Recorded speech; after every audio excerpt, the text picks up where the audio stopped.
Yeah, here we go now, baby. Right back into the action for another day of the week. Welcome to the Thursday edition of Before You Bet. Aaron live right now on the Covers YouTube and X channels. If you're watching on YouTube, smash that like and subscribe button right down there. That fancy graphic that we have right there. Producer Mick spent a lot of money on that graphic, so we got to use it. Okay, so great big show planned for you guys today. Thursday night football. Not a good-looking game. But like I often say, sometimes you find some good-looking bets in ugly games, and that is the case tonight. Hopefully, they got a hit, of course, but we got a couple of spots that we like in the Thursday nighter in Cleveland with the Steelers in town. Jake Butt will be here to dive into all the latest news in college football, some of the big games this weekend, and some thoughts on some stuff going on in the NFL as well. And then NBA on the back end of the show. Running hot in the NBA, 2-1. Last night, a couple of good reads. How about those Philadelphia 76ers?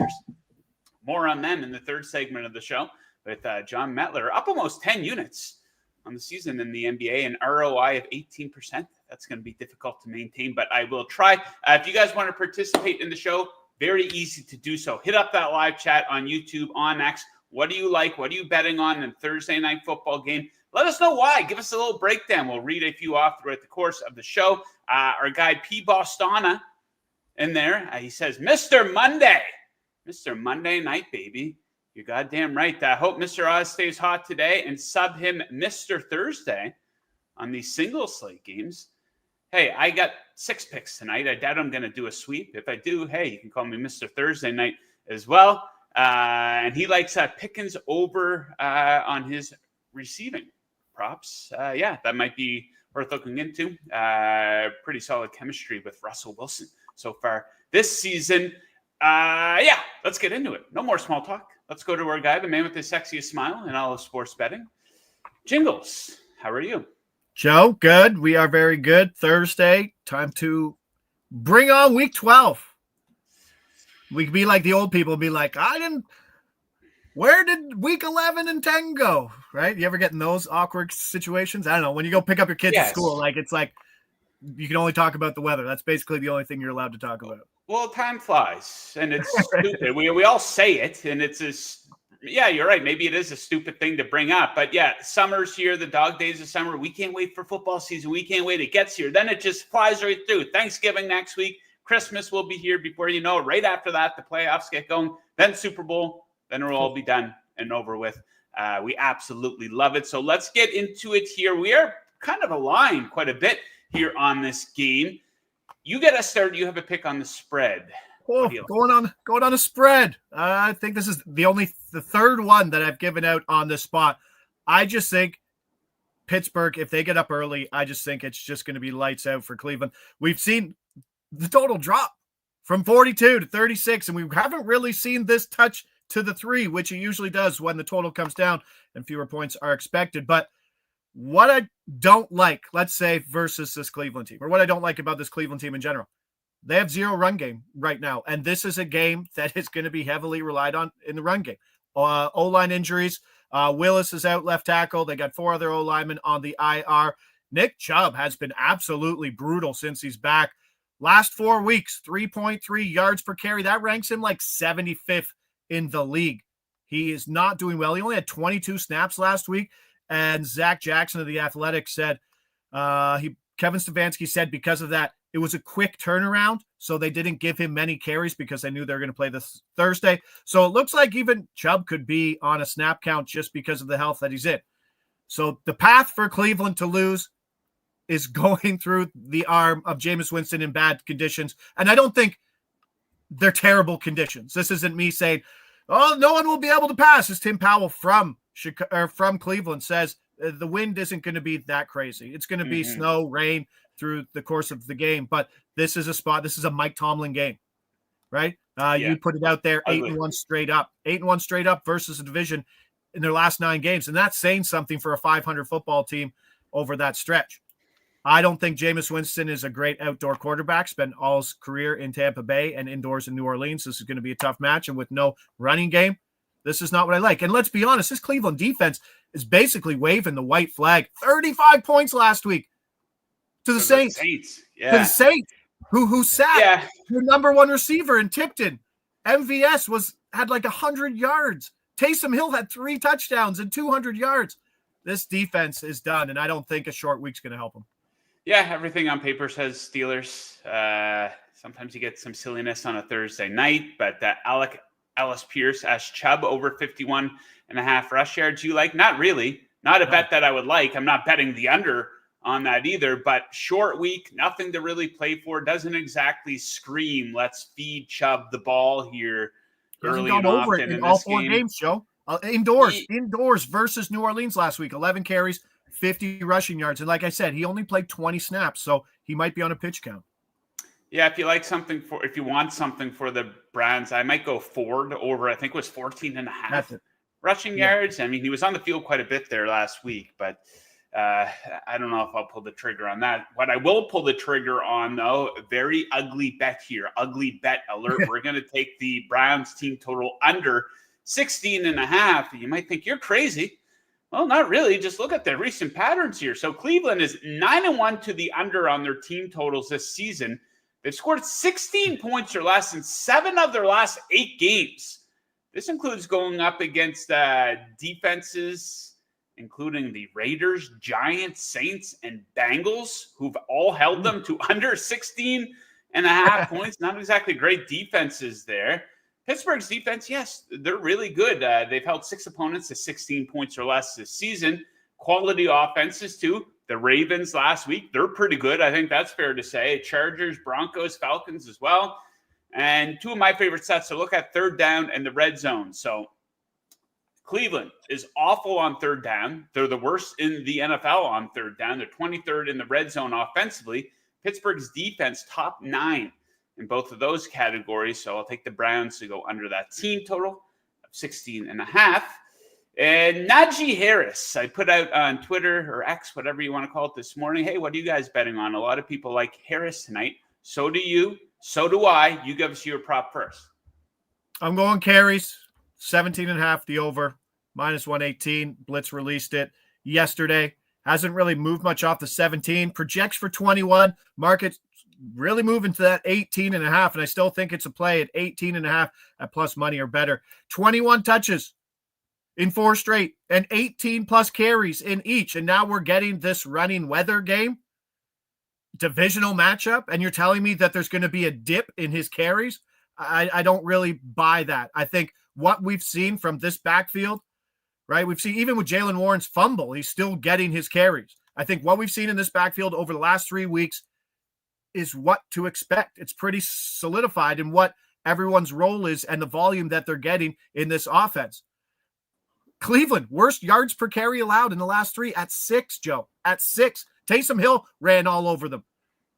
The next best team over the last 3 games in yards per carry allowed is at 5.2. They're allowing 145 yards per game over the last 3. This is a bad spot. And like I said, the distribution in running right now over the last 4 games, Najee Harris is still only getting 64% of the running back carries. Like, that's not a lot. Yeah. If there's an increase, that's great, but that's a pretty low floor. So I think the carries is a great number, and what you're going to get to is a good one too. And we're seeing that market move up too. Yeah, karma biting back hard on the Cleveland Browns for signing Deshaun Watson and giving them all that money, isn't it? Like, the situation for them is horrible. Stavanci's up there talking about his job security. Things have really gone off the rails for this team. My favorite prop for the game, I'm going to go Harris to go over his rushing yard total, sitting there at 66.5 yards. So this is a guy who has a very high ceiling. He's hit 100 or more yards in 3 of his last 5 games, including both primetime games in that span, for what that's worth. Maybe not a lot. But his carries haven't remained consistent, usually on the high end, hovering around the 20 mark over the last 4 games. And to bring it all together, Cleveland's rush defense is not good. For the season, they rank 27th in yards allowed per rush, and they're getting worse. They're dead last in this category over their last 3 games. So I like Harris to go to town, at least go over that 66.5 mark. And that does it for the Thursday Night Football segment of the show. But Jingles, you're going to be right back with us tomorrow. The usual avalanche of Sunday NFL picks, a Football Friday show. But let the viewers know what else you have out there that they can check out. Hockey shows still running Wednesday to Friday, 10 a.m. live. The Blitz primetime stuff was released yesterday for the Thursday night. Wednesdays at 2:15, and then for the Sunday, Monday games, we release those live 2:15. Covers YouTube, covers X, everything there. But let's stay hot, Joe. We swept the board here for Monday Night Football. Let's keep it going. I think if one of us has a good night, I think both of us will have a good night with the way our picks are aligning. So I really like that Cleveland team total under as well in the spot. I mean, Jameis Winston's like almost plus 200 to not throw an interception today. And that's about as big as a line as you'll see. Yeah, I looked into that. I was like, I wonder what the over interception. No, unbettable. Right on. All right, buddy. Thanks for joining. We'll catch you again tomorrow. All right. Take care, pal. Later. Indeed. Okay.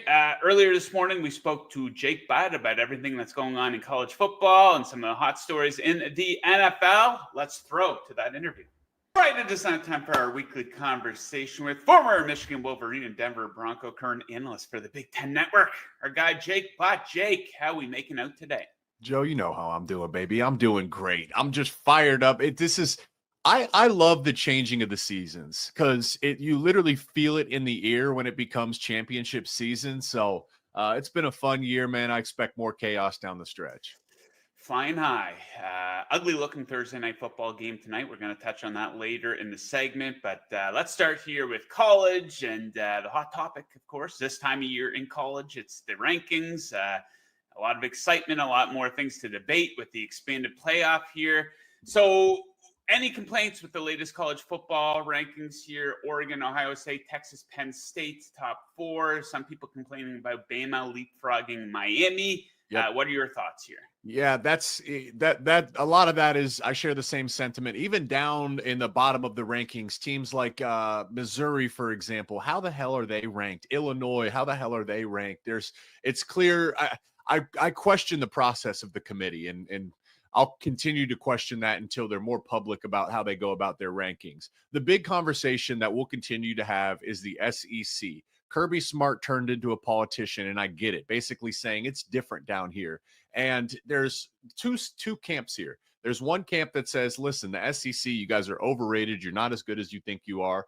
I think people give them their respect and understand it's a great conference. But then there's the guys like Kirby Smart that think that they can do no wrong, and no one could compete with the SEC. Here's my issue. I go back and I'm at the selection show or the college football ranking show. I'm looking at Texas.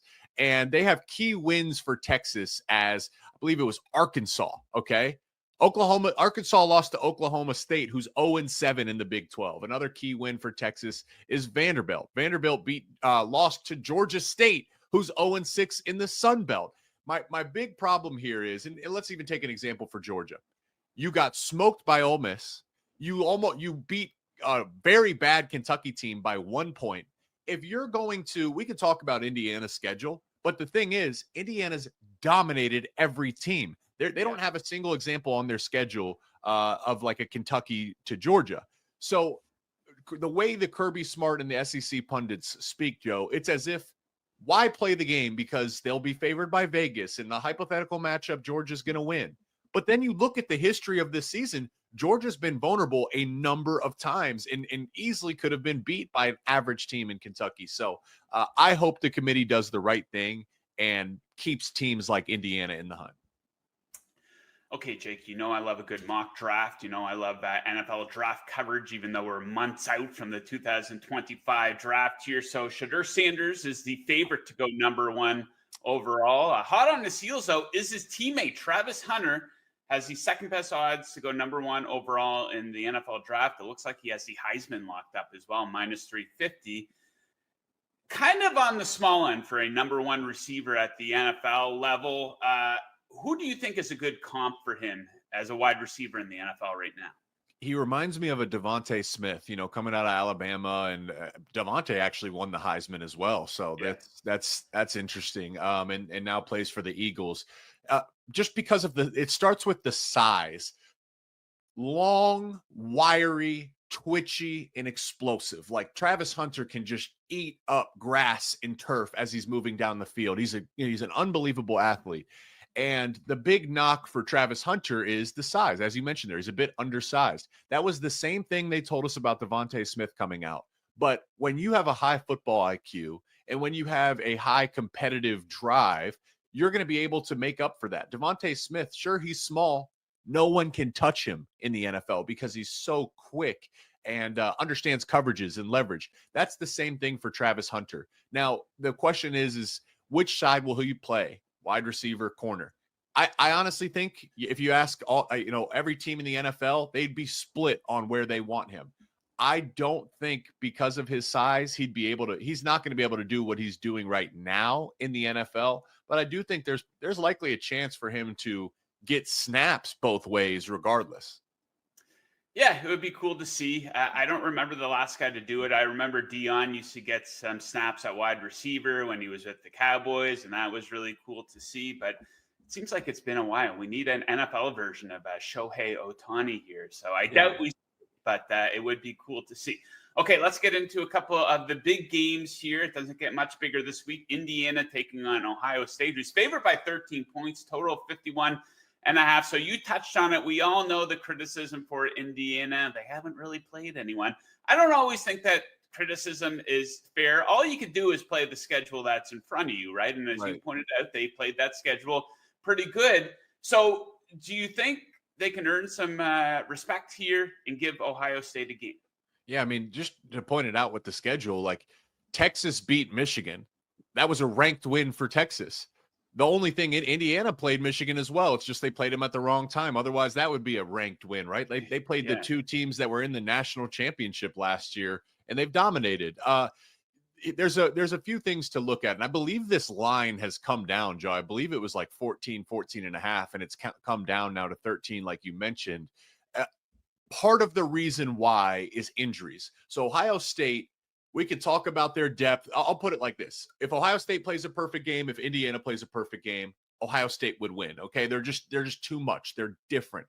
They're in a different category, but no one plays a perfect game for 60 minutes. So what would be the path to victory for Indiana? Well, it's going to start in the trenches. Ohio State, we mentioned after the Oregon game, lost their left tackle, Josh Simmons. He's a top 50 pick. Not easy to replace. What they did was they took their All-American left guard, bumped him out to left tackle, and then brought in a new guard.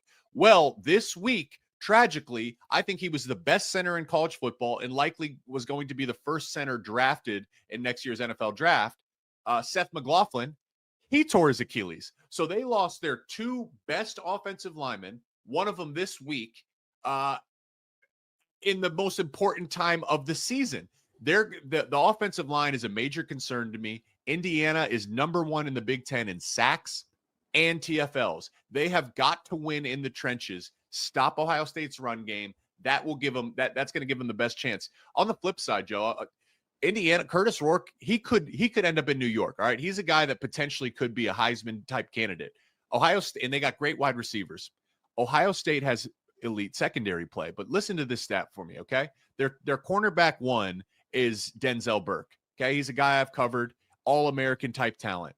Since the Oregon game, so from the first snap in the Oregon game, he's been targeted 19 times. He's given up 17 catches for 277 yards, 2 touchdowns, and 2 PBUs. Oh, Indiana has got, they are great at throwing the back shoulder in contested catches. No one's giving Indiana a chance here. I would have liked to bet this when the line was up. I believe, if you can confirm, it was 14 and a half. Yeah. But man, Indiana's got a chance to pull this one off. Absolutely. Okay, so maybe a competitive game there. So a game of interest here, I guess you would say. Ole Miss, they're favored by 10.5, taking on Florida Gators. Total 55.5. Could be a fun one. So the Rebels are running hot, looking to solidify their spot here in the playoff. Disappointing season, obviously, for the Gators. Maybe an opportunity to play spoiler, though, once again, setting LSU last week. What do you make of this matchup? Yeah, I mean, listen, Florida is a dangerous team in the sense they're likely more talented than their record. We knew in the offseason their schedule was going to be absolutely brutal. They got that young quarterback that can rip it all over the field, and they're playing really hard. Like, they're a team that's playing hard regardless of the fact their season is over since they're not in the playoff conversation. All that being said, I'm really high on Ole Miss. They're a team that I think can absolutely, when you ask me who can win the national title game, Ole Miss is a team that I'm very comfortable saying they can get it done. Why is that? Well, first off, their ability to create explosive plays. They are number 2 in the country in plays that go for 20 or more yards. They rip your heart out. Florida's defense, they give up a ton of explosives. Obviously, that's not great. On the flip side, we talk about their DJ Lagway, their quarterback. He's extremely, extremely talented, but their offense is shaky and inconsistent. I believe Ole Miss has the best pass rush D line in college football. They're going to get after him. If Florida wants to win this, they have to win 3rd and 4th down. They have to find ways to sustain drives, and they have to get off the field defensively. That's not something they've done this year, but I believe they're capable. Again, I personally, Joe, I'm not betting this game because though I like Ole Miss, if I had to bet, I'd take Ole Miss to win and cover. I just think they're that good. But Florida can turn it on at any given time, which makes this really hard to predict. Yeah, Ole Miss making a deep run in the playoff. That's been a popular opinion on the show here in recent weeks. So, yeah, I can absolutely see it as well. Okay, next up, big stakes in the Big 12, BYU, Arizona State. Arizona State at home, favorite by 3, total 48.5. So BYU coming off their first loss of the season. The Sun Devils coming off that upset win over Kansas State. Do you like the favorite here, Arizona State? Good question. Let's get into it a little bit, okay? This is effectively for the Big 12 championship, right? Like BYU, as bad as last week was and as shaky as they've looked, they still control their own destiny. On the flip side, Arizona State, they don't control their own destiny, but if they win this game, they need a few more things to happen. They can get to the Big 12 championship. So effectively, both teams' season is literally on the line right now. It's one of those this is the game of the weekend, in my opinion, when you start to peel back the layers. Here's the key. For BYU, they had 2 running backs that were injured earlier in the year. They've gotten back. They're now healthy and rolling. That's hurt their offense a little bit. The offense has looked shaky the past 2 weeks. Here's the key, though. Jake Retzlaff, their quarterback. There's 2 versions of him, okay? There's a version when he's kept clean and when he's not blitzed. When he's kept clean, he has the 14th best quarterback grade in college football. When teams don't blitz him, he's the 4th best quarterback rating in college football. Check this out. When he's under pressure, that becomes the 86th best quarterback. And when teams blitz him, 117th best quarterback. Wow. Massively, massively different. He was on a podcast and basically peeling this back when I was researching, saying, listen, when teams don't pressure, he can see the coverage and he starts to pick it apart. Under pressure, it's something that he can't process and he's less certain about the looks.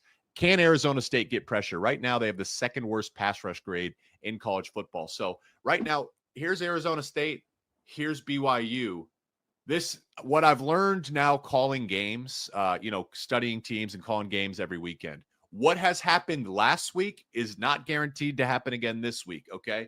I think BYU does have a chance to bounce back. The last key note here is games at Arizona State. There's a huge Mormon population down in Arizona, okay? So when I'm looking at the comments in certain videos, I wouldn't be surprised to see, 30 or 40% BYU fans packing that stadium. Wow. Okay. Let's talk a little Thursday night football here. Then we're going to get your best bets of the week for both the NFL and college football. So it looks like an ugly one tonight here in Cleveland based on the play of the Browns, and there's some nasty weather expected as well. So before I get your thoughts on the game, I want to get your thoughts on this situation here for the Browns and many other teams. There's a lot of really bad teams in the NFL here, Jake. Teams that are they're out of it. And we just passed the midway point of the season. Yeah. So how hard is it, if at all, for teams like the Browns to get up for these games at this point of the season when there's nothing really to be playing for from a team perspective? Oh, that's a very real thing. And, I got to experience this in Denver where there was a few seasons where we started off hot. Like I think we were 3-1 a few seasons and the energy was high, but we never had successful years. So right around that week 9, week 10, week 11 game, you could just literally, Joe, the energy gets turned down in the building. It's deflating. This is a very real thing. And the big reason is football is different from every other sport. You're a modern day gladiator. The beating your body takes on a week-to-week basis, you have to have some type of inspiration and love. Something beyond yourself has to propel you to do the work every single week so you can be healthy enough to go play your game on any given weekend. This is a very real thing. On the flip side, though, this is your job and you get paid really well. So guys in contract years, the guys, what ends up happening, guys play for themselves. Guys play to try to get paid. That can help you. That can hurt you. But the other thing is guys don't want to get hurt. So if in those little thin margins at the end of the game, like straining, why strain? Why strain? The season doesn't matter anyways. I personally don't do that as a player. I can't say I ever have experienced that. I played in the bowl game my college career. I got injured, but I know for a fact I've observed it with teammates that guys understand that the season is over and kind of pack it in a bit.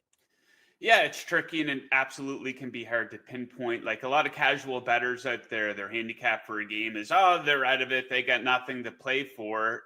For all you know, there's coaches on that staff who are coaching for their jobs, maybe coaching to get a promotion, players looking to make a last impression. Maybe they're going into free agency. Maybe they're looking to get promoted up the depth chart too. So yeah, it's a little tricky. So let's talk about this game here. Like I said, an ugly one, weather-wise, total of 37 points. Steelers are favored by 3.5. These teams obviously going in much different directions here. I think you just look at it on paper. Everything says Steelers really, but Browns at home, low total. What do you think of this game? Yeah, trends here are key. Cleveland is 1-4 at Huntington Bank Field this year. Pittsburgh is 4-1 on the road. Steelers are also 8-2 straight up against the spread for the season. So if you've been following the Steelers, you've been doing well for yourself. You've made some cash. The Steelers are always a defensive-led team under Mike Tomlin, and this is a tough matchup for the Browns because I like some of the things Jameis Winston brings to the offense. But boy, is he turnover prone. And that's how the Steelers make their money. I believe Jameis Winston has something like 3 interceptions and a fumble in the past few weeks. He just gives the ball away. So I believe that in order for the Browns to win, they have to do something that they haven't done all year, which is protect the football.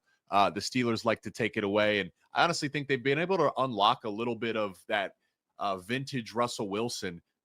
What the Broncos did is they put too much weight on his shoulders. You know, that's not when he was successful. Even in Seattle, what made him successful was the quality of the team around him, right? And he was able to operate the system. That's kind of the same formula that the Steelers have going for him right now. Yeah, Wilson was severely humbled. You hear these stories about his time in Denver, and they just bent over backwards for him. He had his own office, apparently. You know, like the players probably didn't like that, right? Right. Yeah, that's just you're the quarterback. You're like the general of your army. You need to, lead from the front, not separate yourself from the team. Yeah, that was crazy. I never heard of that before.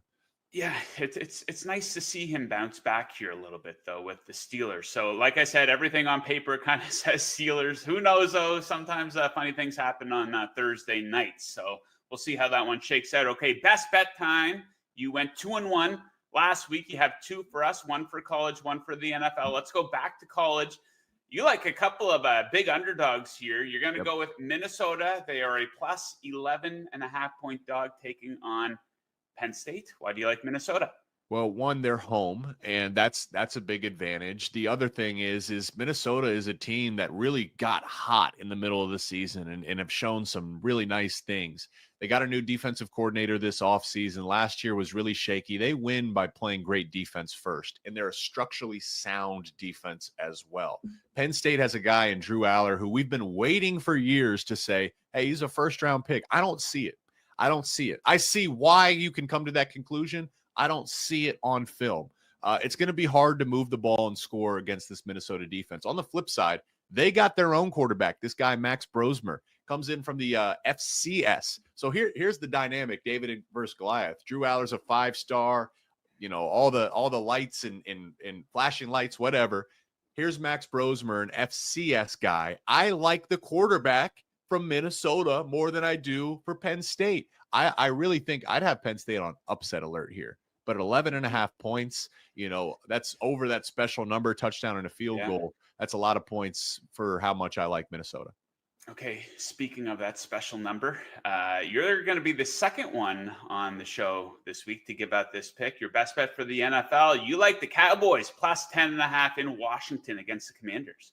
Yeah, I mean, that's a lot of points. I understand. It's the Cowboys. And listen, I love the dynamic of the Cowboys. It's fun for me to see them fail and all the drama that comes with it.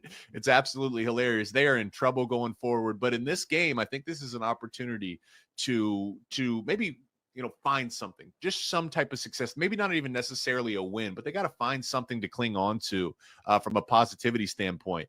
Cliff Kingsbury, the play caller for Washington, boy, did they start off hot with Jaden Daniels. He looked like he was a lock for the rookie of the year. There's a chart out there that shows the regression on a year-to-year basis of Cliff Kingsbury. He's got that college system background. This is something the NFL was really late to embrace. We're seeing more of it. And the big reason why is it's simple. There's simple principles, simple structures. Over time in the NFL, though, these guys are as good as any. They're the best in the world at scouting and getting data and finding trends. I believe the Washington offense is too simple. They have not evolved. Therefore, the cat's out of the bag. They're starting to regress a little bit. I think that continues against the Cowboys. And then also, Washington, one of the worst run defenses in the NFL right now, Joe. So Dallas can just run the ball, a.k.a. shortening the game, a.k.a. limiting the chance to see a blowout of over 10.5 points. Yeah, the final score didn't show it against the Texans there on Monday Night Football, but I watched every snap of the game, and I think the effort was there from the Cowboys. It is. So let's see. It's getting embarrassing. Mike McCarthy, this is a guy who's coaching for his job, right? So, yeah, see what happens in that game, big divisional matchup. And then next Thursday, we get to discuss the big Tommy DeVito versus Cooper Rush Giants versus Cowboys game. So you're going to be right back with us next Thursday, Thanksgiving. We're going to break down all the latest in college football and, of course, the NFL Thanksgiving Day game. So, Jake, thanks for joining. Best of luck with your picks. Best of luck with your work with the Big Ten Network, and we'll catch you on Thanksgiving. Thanks, Joe. Always good, man. All right, let's talk a little Philadelphia 76ers for probably the fourth straight show. Let's bring in our guy, the Magic Ass Man, John Metler. So, John, yesterday I give out the Memphis Grizzlies +3. Then as the day goes on, I see that Tyrese Maxey's coming back, and I'm thinking, what the hell is going on here? This isn't any good for me. The spread goes up to 5. The Grizzlies end up easily winning that game. They're up 19 points with 6 minutes left in the game, and it's somehow getting worse here for the Philadelphia 76ers, and I'm happy to see it. I talked about yesterday how not many things in my life as a sports fan have given me as much joy as this collapse of the New York Jets. I feel similar about the Philadelphia 76ers. I've been telling people for years that this team has absolutely no grit whatsoever. Daryl Morey, probably one of the most overrated GMs in the history of sports here. Nick Nurse, who I like, former coach of the Raptors, who led them to an NBA championship. You got to assume he's getting fired here within the next week if this continues, right? Is that fair? Yeah, that was actually kind of the take I was going to bring here was we keep dogging Joel Embiid, and I mean, it's deserved, but I think it's time you got to start, Daryl Morey and Nick Nurse. I think it's time we start looking at the job they've done. And not so much Nick Nurse, but yeah, he's definitely the one that kills me. Buddy, he had Buddy Hield last year, and they did nothing with him. Buddy Hield's Klay Thompson Golden State right now.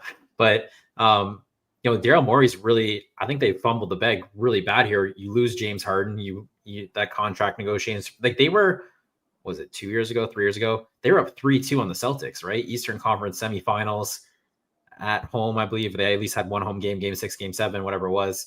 They had a chance to knock them out, and and then they lose Harden. Then they don't really do anything last year. They had a bunch of first round picks they could have traded, but they decide this window is longer than I think we all think it is with Joel Embiid, and they didn't make any trades. And we'll just use our cap space. Tobias Harris will come off the books. We'll wait till next year, and they go sign Paul George. And now Paul George is injured again.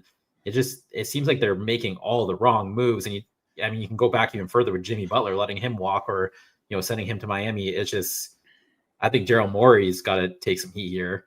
And I guess my question to you is, I'll flip this back to you, is it time to have an uncomfortable conversation amongst them where it's maybe we should tank for 1 year? And I don't think they can afford to, because Joel Embiid, this isn't getting better in terms of his health. I mean, it's getting worse right now. We remember, when he came into the league, he sat out the first year, I believe, right? Because he needed to recover. Now he's not ready to go. He is crumbling right now, coming out this quote that came out. We all know about this team meeting. And I think he said whoever leaked that is an asshole. I think something along those lines. So, now there's dissension amongst the players. But yeah, I do think you got to look at Nick Nurse here. At some point, you got to put it on the coach. We see teams that have injury issues all the time, and they're able to overcome them, at least to a certain extent, not to this extent of the Sixers.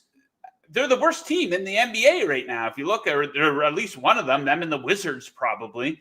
But it's got an embarrassing. And you can't let Paul George off the hook either. He scored 2 points yesterday. I know he only played 17 minutes. I think Maxey, I think a lot of people were surprised that he was playing. I think that was more along the lines of, okay, let's try to give this team a little bit of a spark here, right? Because they desperately need it. They're facing a Grizzlies team who didn't have their best player. Like I said, they were down 19 points with around 5 minutes left in that game. I mean, the Grizzlies are out. They didn't have Zach Edey, Marcus Smart, John Morant. They're missing a bunch of guys. And then the thing is now that they're in the worst possible spot they could ever imagine, because they wanted to coast into the playoffs, make sure Embiid's healthy, and then go on a run. And that's kind of where I bring up the uncomfortable conversation of maybe they just shut it down for a year, because now you're 2-12. Like he's not gonna play back-to-backs. You almost can't even afford that at this point. Like you'd have to push minutes of Paul George and Joel Embiid to even get back into the playoff picture. And then what does that do for your playoff run? And what does that do for next year? So that's where I'm like, do you maybe just like punt on this year to like come back stronger next year? Because if they're their first round pick this year, if it's out, it's only top 6 protected. And so funny, it goes to the Thunder. Ooh, interesting. Oh wow. Yeah, I think they just got to put their foot on the gas right through the end of 2024. See where they're at when January 1 comes around. If Embiid is in playing shape, if he can be playing 3 out of 4 games for them, that'd be a major improvement. Paul George has got to pick it up here as well. But yeah, it's fun to talk about when we see these teams collapse, the Cowboys and Jets of the world, now the Sixers. It gives us something to talk about. So yeah, it's kind of fun. Okay, let's get into the picks here. Only 4 games on the board. I like a bet for every single game. Metler's got 3 props for us, and I talked about this one. I teed it up quite a bit yesterday. The game of the week across all sports is the Pistons in Charlotte taking on the Hornets. So we got to do a pick for this game, and I'm going to go with a simple full game spread bet. Give me the Pistons to cover, to win this game by at least 2. I like them to cover this number at -1.5 here. So a notable statistical gap between these teams. Not very close here. 11th versus 23rd in net rating over the last 10 games. Detroit ranks higher in both effective field goal shooting percentage and opponent effective field goal shooting percentage. What's most notable here is Pistons really good on the defensive end here. They rank 6th in defensive rating over the last 10 games, taking on a Hornets team that's 25th in offensive rating. So I think a pretty big mismatch there. Now the Pistons coming off a loss to the Bulls their last time out. They've been pretty good after a loss this season, 6-2 ATS in that spot. So I do like them to bounce back here, pick up the W, win by at least a bucket in the game of the week, maybe the game of the month across all sports. You like a prop for this game. What are we looking at?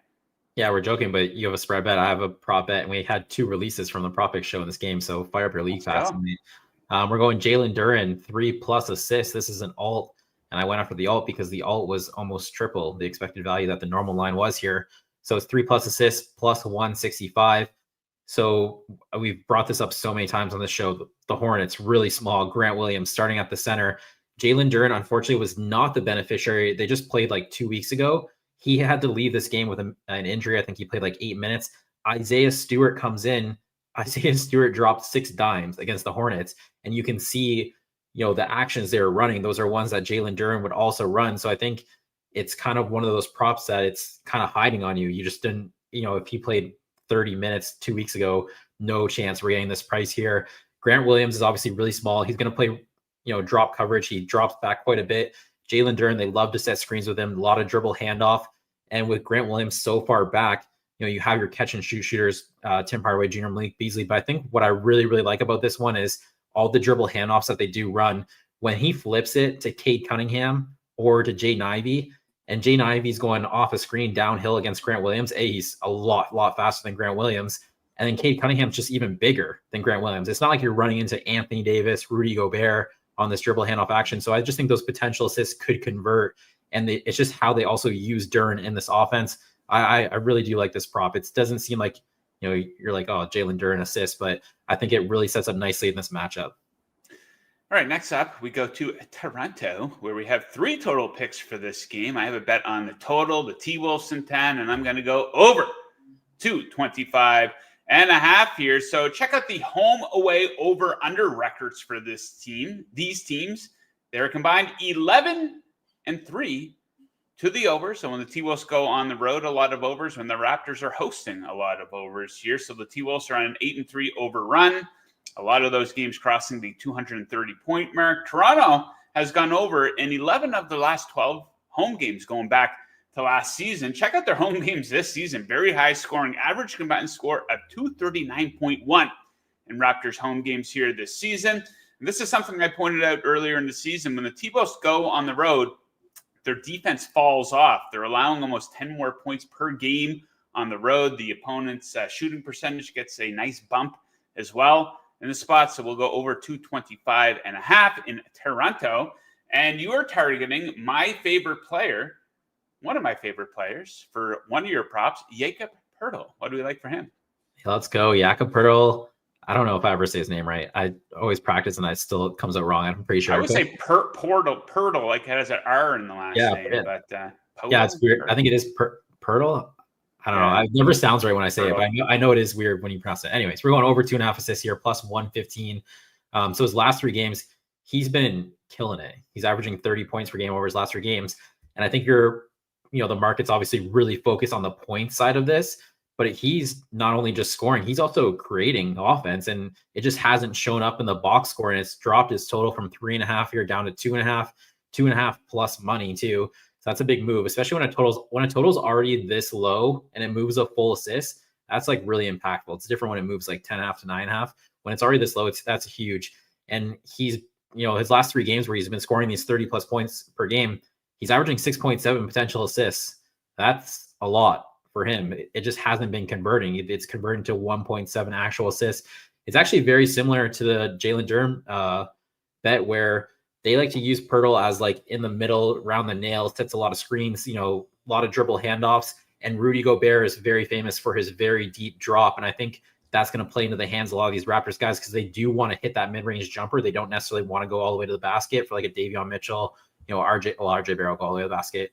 Scotty Barnes is questionable, which might hurt the usage of Poeltl just a little bit, but I actually think it will help the assist prop because it gives them a teammate who can convert. So I'm not too worried about that one. I think I would prefer Scotty Barnes to play in this matchup. So over 2.5 plus 115, I hit the button there. Indeed. Okay, why don't we stay in this game here, John? You have one more prop bet for this game, a guy by the name of Anthony Edwards. What do you like for Ants? Anthony Edwards, BYB points prop. Giannis cashed us yesterday, 41 points. We're going over 26.5 points with Anthony Edwards. The Raptors don't have many good individual defenders. Davion Mitchell is probably the best, but he's really small. He's a small guard. And I think when you're trying to match up against Anthony Edwards, I think this is a problem, because Anthony Edwards is a very physical downhill to the rim. Like, he's going to take on anyone type thing. So I'm not sure Davion Mitchell's defense will play as well in this matchup as it could against other people. And then, just as the Timberwolves run actions, they're going to be able to create so many advantages for Anthony Edwards. I just think this number is sitting a little too low. Projection was about like 29.5 points. So, I mean, if you get Grady Dick on Anthony Edwards, that's probably one of the biggest mismatches in the entire NBA. And they're going to be hunting for that. I think this number is too low. Chris Finch has really been pushing Anthony Edwards minutes. And I mean, the West is very competitive. You can't give away any games if you're playing the Western Conference. He's up at like 37 minutes a game. I think he was about 34 last year. So, I mean, you like that too when you're betting over. So Anthony Edwards over 26.5, even money.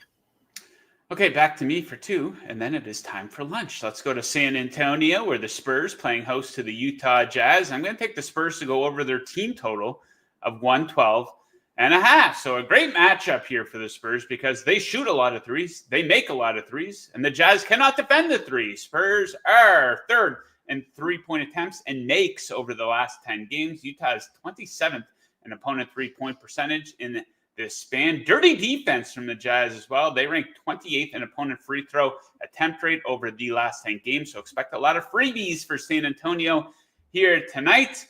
And some home away split stuff and just some overall play from the Jazz, who ranked 28th in points allowed this month. They're allowing an average of 120.2 points per game here in November.